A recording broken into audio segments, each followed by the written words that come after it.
name is Clara, 41 years old, a lecturer in business administration at a university in Denver.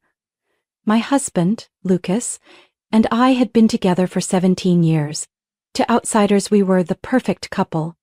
A cozy home in the suburbs, 2 stable jobs, annual vacations like clockwork. But that glossy surface had been cracking for a long time. I just didn't want to see it. That evening, Lucas was in the shower. The sound of water running echoed from the bathroom, a backdrop to something else. A small ping from his phone, carelessly left on the nightstand.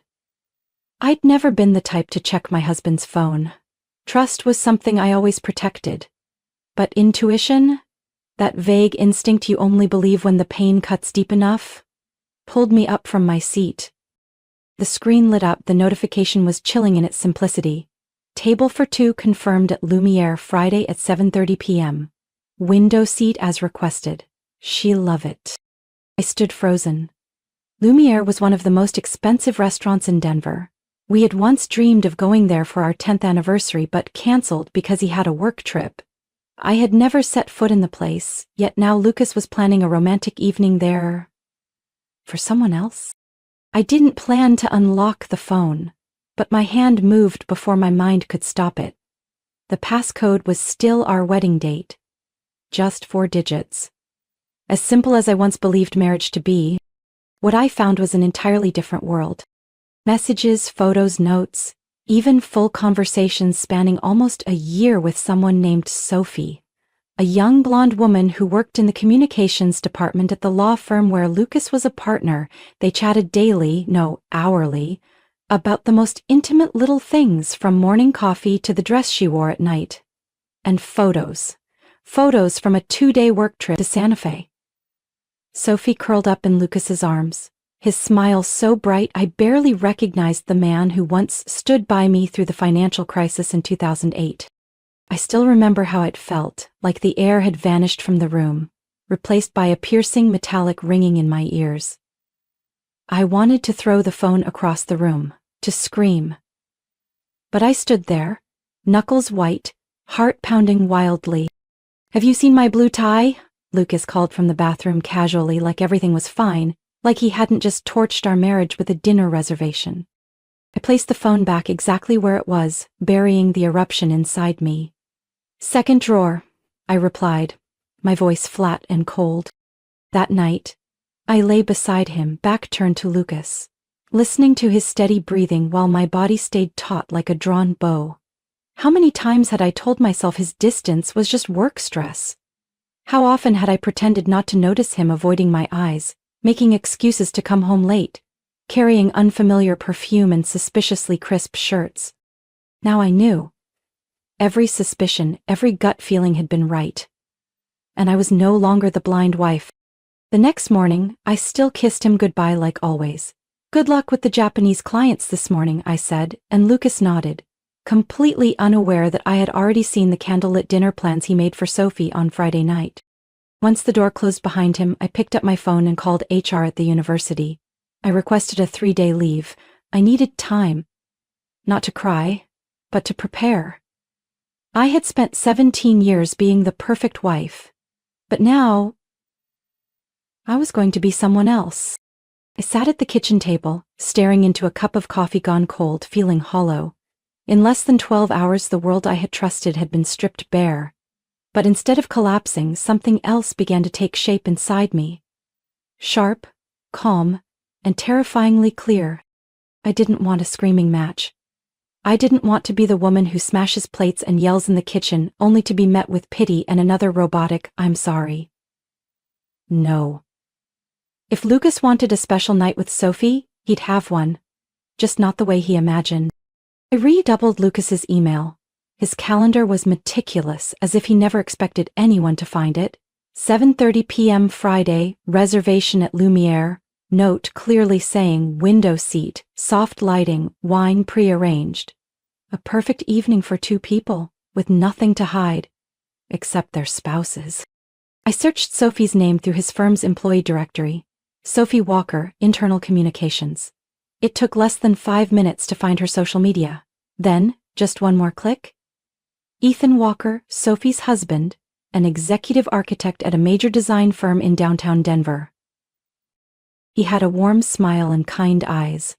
I didn't know Ethan, but I knew what betrayal felt like, and I thought, maybe he should know, too. Of course, I couldn't just call a stranger and say, "Your wife is sneaking around with my husband."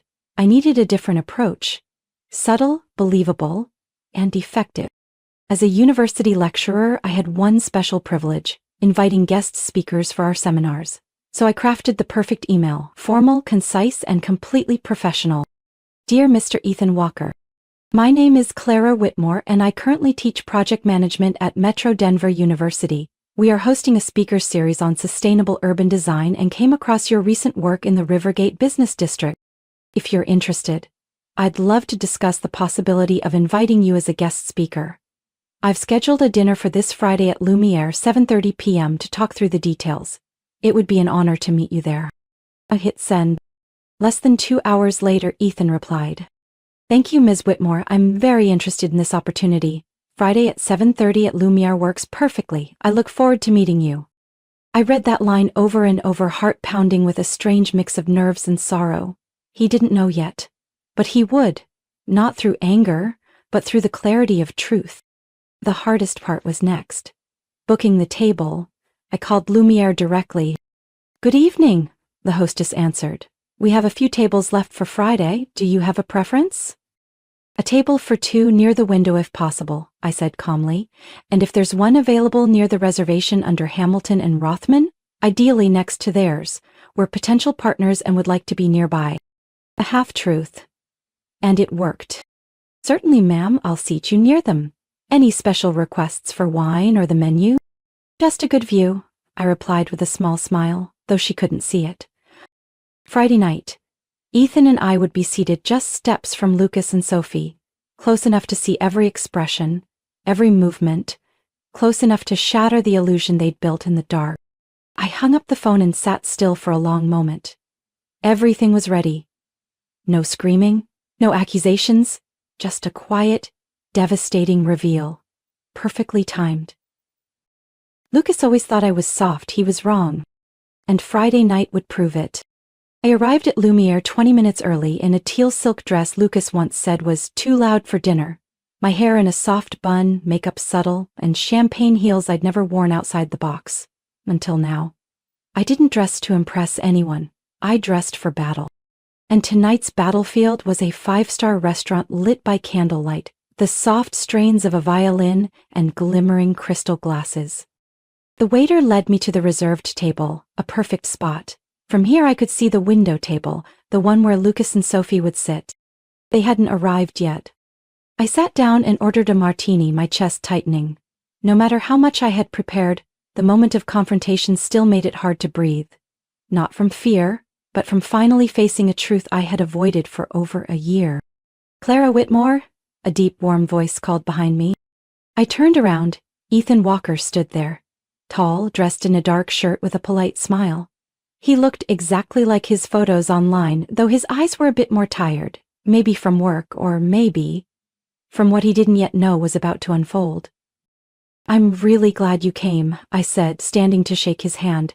Thank you for accepting on such short notice. The pleasure's mine. The topic you brought up really intrigued me, he replied, and took the seat across from me. We started with small talk about urban planning, education, and the role of sustainable architecture. I listened, nodded, asked questions. But my eyes kept drifting toward the entrance. Then they arrived. Lucas wore the gray blazer I gave him for his birthday last year. Sophie had on a tight red dress, walking confidently as if the world revolved around her.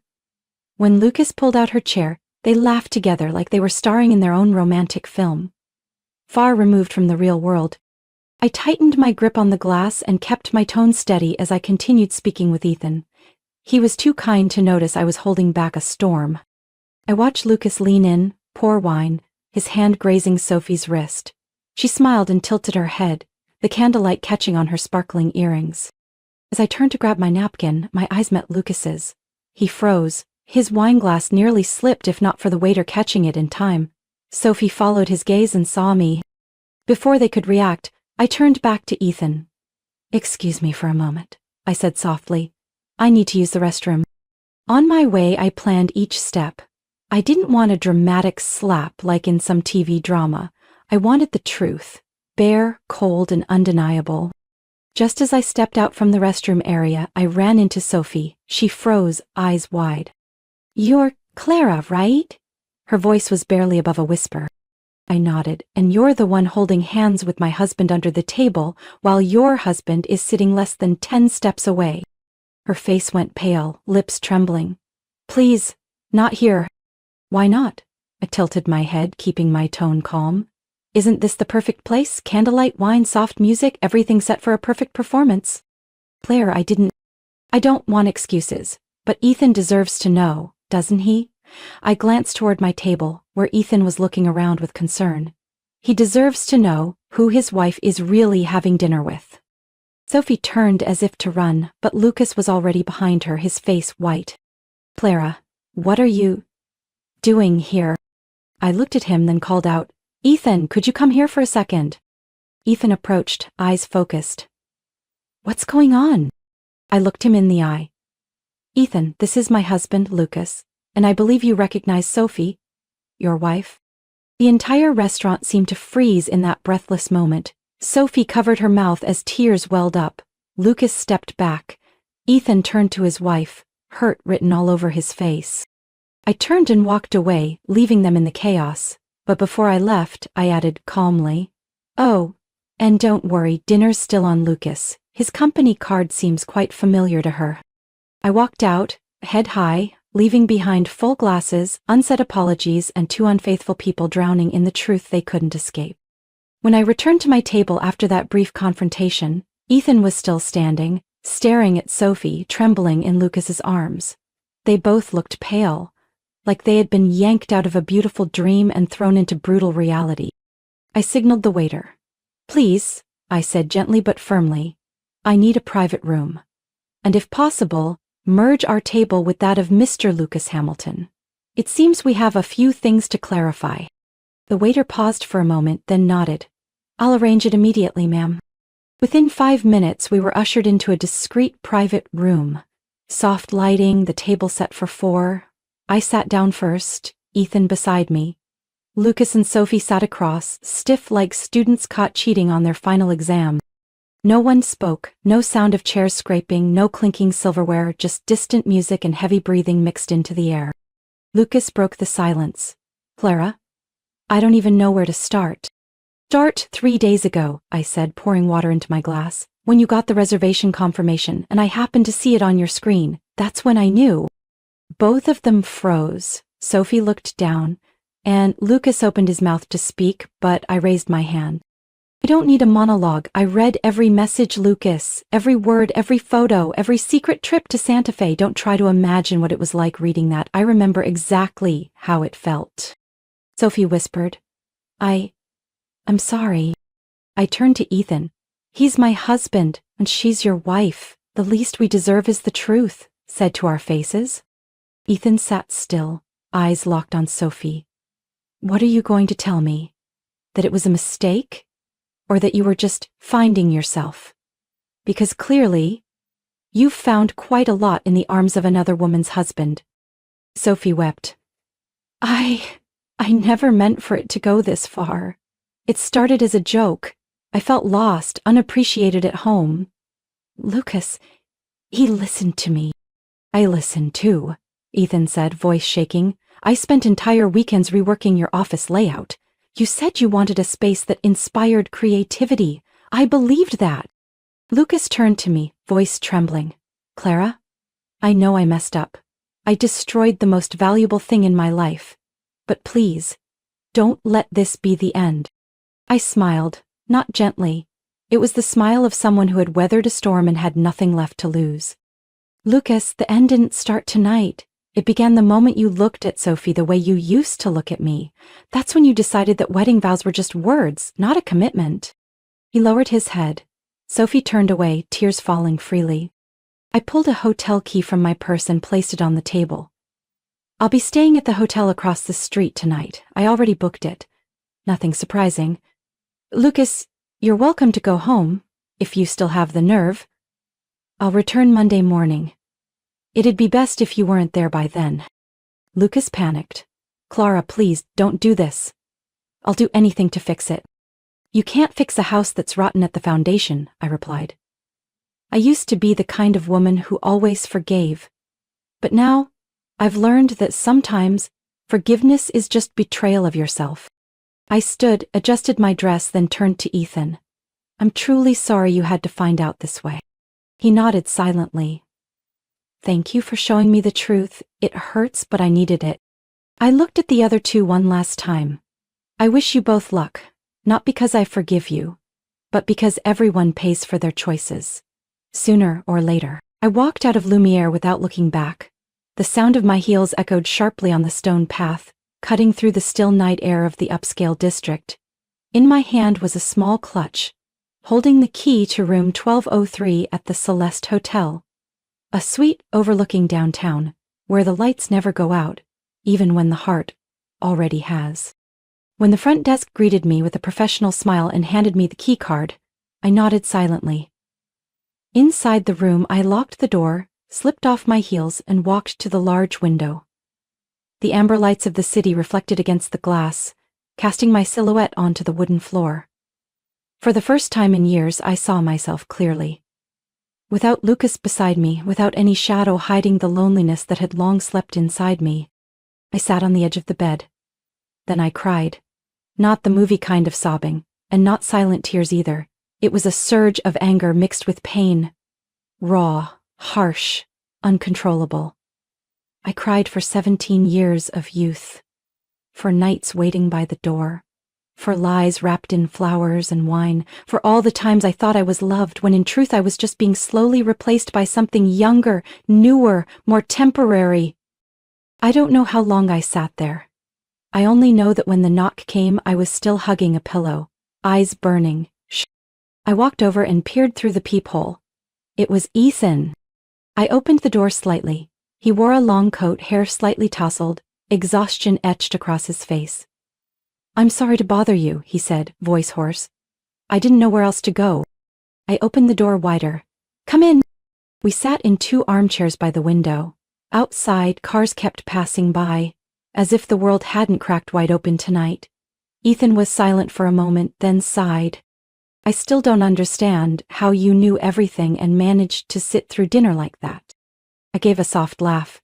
I didn't sit still, I waited for the right moment. Some truths, if you let someone else say them, they lose their weight. He nodded. Thank you for not letting me keep living in a lie. We talked like 2 strangers who shared the same wound. He told me Sophie was the first person who believed in his wild designs, and he had thought, if anyone got him, it was her. I told him Lucas was the one who slipped the wedding ring on my finger in the rain, promising never to lose his way. We were both wrong. I think I'm going to file for divorce, I said, my voice hollow.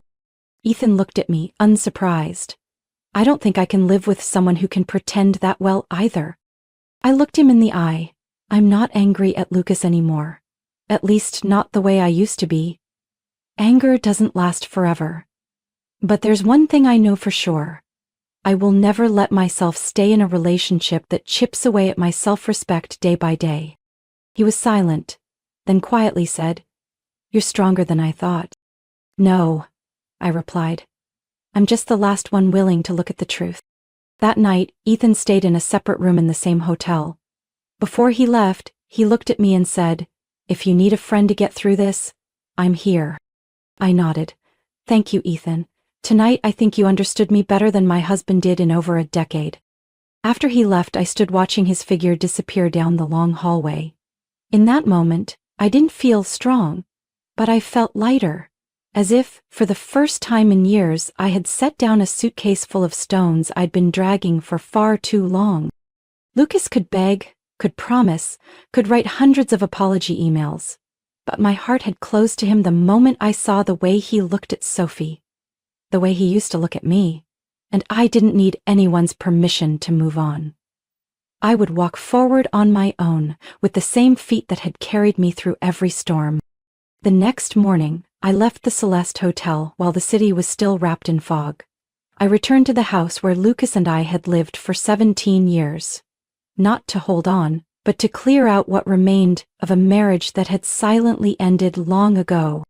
Lucas was already waiting in the living room. He sat on the couch, hair messy, eyes red, shirt wrinkled and half-buttoned. As soon as I walked in, he jumped up. "Clara, we need to talk," he said, his voice cracked like he'd rehearsed it for hours. I set my purse on the table, calm. Then tuck. "I know I messed up. I know I betrayed you, and there's no excuse for it. But we can get through this. I'll do anything. Counseling. I'll cut off all contact with Sophie. I already told her." "She left the city," I cut him off. Lucas froze. "What?"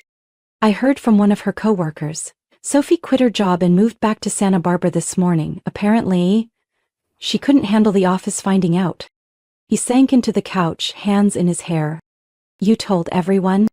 "Not out of revenge, but because I refused to live in the dark. I called your mother, Mark and Jenna, even your college friends, the ones you always tried to impress.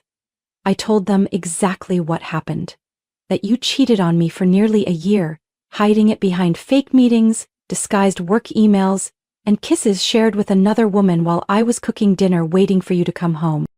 Lucas shook his head, panic rising in his eyes. "You've destroyed my reputation. Do you know what the company will think? What my friends will say?" I laughed, bitterly. "You care more about your reputation than your marriage? Then let me remind you, you destroyed it, not me. I just stopped protecting the mask you built." He stepped closer, trying to take my hand. "Clara, please. Don't do this. I love you. I really do." I stepped back. "Lucas, love can't survive in the shadows of lies. If you loved me, you wouldn't have called someone else baby while still holding me in your arms at night." He collapsed to the floor, shoulders shaking. "She meant nothing. It was a mistake." "No, Lucas. It was a series of deliberate choices. You had the chance to stop. Every time you texted her, made a reservation, walked out with a lie on your lips. But you didn't. And now I won't either." His voice cracked. "If you leave, you'll ruin my life." "No," I said, eyes locked on his. "I'll save mine." The following week was filled with Lucas trying everything to win me back. Calls, texts, flowers at work, even a 4-page email detailing his journey to clarity after that dinner. I didn't reply. I'd heard enough apologies in my life, and now I wanted silence to say everything. I hired a lawyer and filed for divorce. 3 weeks later, a close friend happened to see Lucas and Sophie at a cafe in the suburbs. They didn't look radiant anymore. 2 days later, I received his last message. "I tried to move on with her, but there's nothing left. She doesn't smile at me anymore, and I don't see you in her eyes." I didn't respond. A few days after that, I saw he had deactivated his social media accounts and temporarily stepped down from the board at work for personal reasons. A man who had once lived for appearances was now facing himself, with nowhere to hide. Spring came earlier than usual that year. I noticed it one Saturday morning when sunlight poured through the windows of my new apartment, casting warm streaks across the dark wooden floor. I was making coffee when my phone rang. It was Ethan. "Coffee at Tanner's?" he asked simply. I glanced at the clock. 9:12, I am in. "Give me 15 minutes, I replied, smiling. Since that night at Lumiere, Ethan and I, once strangers, now survivors of the same shipwreck, had stayed in touch. First, daily check-in texts, then regular weekend meetups. No pressure, no expectations, just two people who had lost everything, slowly learning how to navigate the world again. That morning, he was waiting at our usual table, notebook open, 2 lattes already ordered. "I guessed right, didn't I?" he smiled, sliding one toward me. "I'm starting to think you're the only one who remembers what I like," I said, taking a sip. "Lucas got my coffee order wrong for 17 years. We both laughed. Not the painful kind from before, but something lighter, calmer. "How have you been?" I asked. "Officially finalized the divorce last week," Ethan said, nodding as if to confirm it for himself. "Sophie didn't say much, just left a short note. I'm sorry for making you lose faith in love." I looked at him. "And did you?" He thought for a moment, then met my eyes. "No, because I'm learning to believe again. from scratch. But this time, not in promises. In small, consistent actions. His answer left me quiet. We didn't need to say more. In that silence, I knew we were walking the same path, even if we hadn't named what was growing between us. The next months passed in rare peace. I returned to teaching, enrolled in a weekend photography class, and for the first time, lived without the label of being someone's wife. Ethan, besides running his firm, began speaking at my student seminars. He never missed one, and each time he stood at the front, sharing his passion for design and humanity, I felt inspired all over again. One day, after a session, I invited him to my new place. Small, but filled with greenery and light. We had pizza on the balcony, watching the city shimmer. "Do you think we're changing?"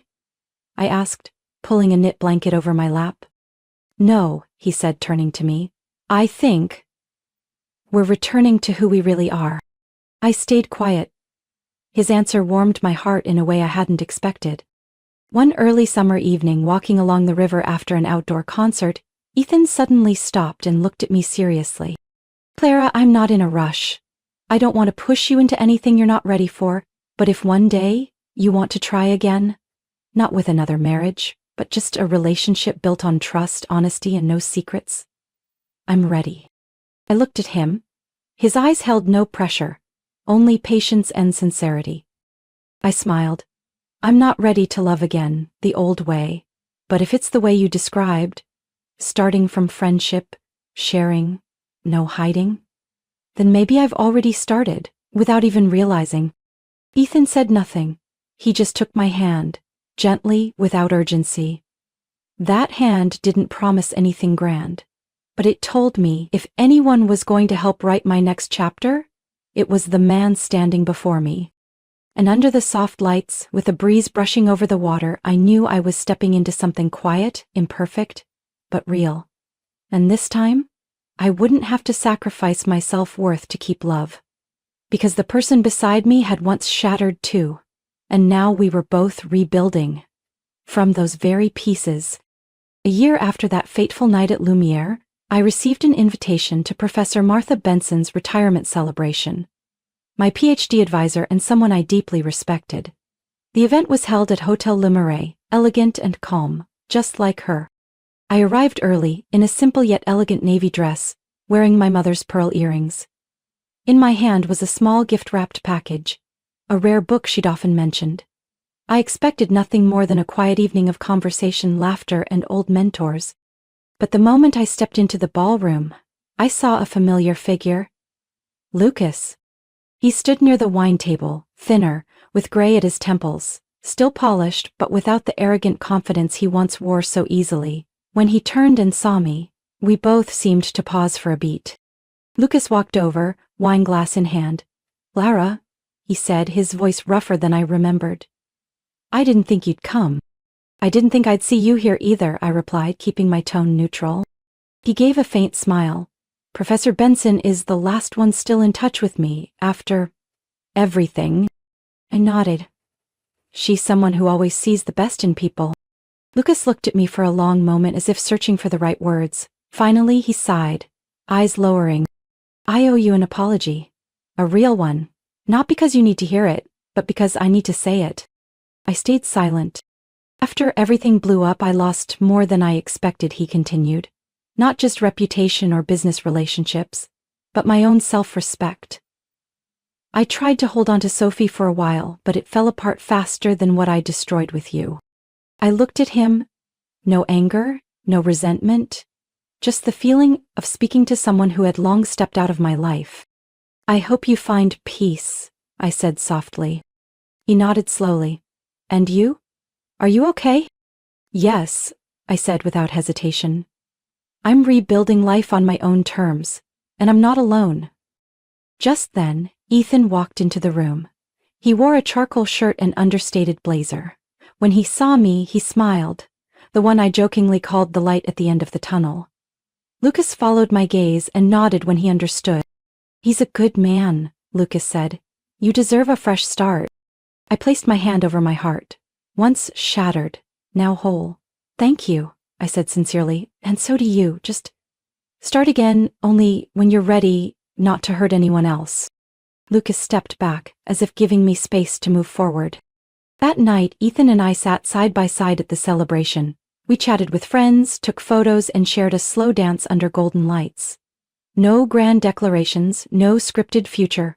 Just the quiet, honest presence of two people who had once fallen apart and were now rebuilding. Not from scratch, but from cracks healed with time and trust. As we left the party, I held Ethan's hand and looked up at the starry sky.